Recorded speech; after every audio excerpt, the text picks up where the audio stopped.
Hi friends, this is 5 Minutes Taco YouTube channel. Here is Samsung Galaxy Tab A7 Lite tablet. In this video, you will know how to take background blurred image in your tablet Samsung Galaxy Tab A7 Lite. First of all, open camera in your tablet. Click on camera and you have to keep camera mode in portrait position, that is portrait option. Okay, click on portrait and take picture.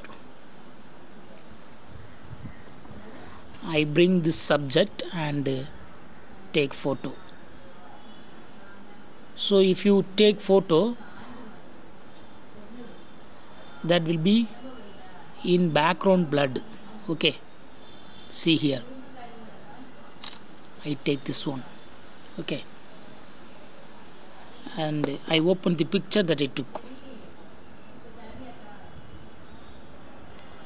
I open the picture and see in the photo, subject is clear and background is blurred. So in this way you can easily take background blurred image in your phone Vivo V21 Samsung Galaxy A7 Lite tablet. That's all friends, thanks for watching, bye.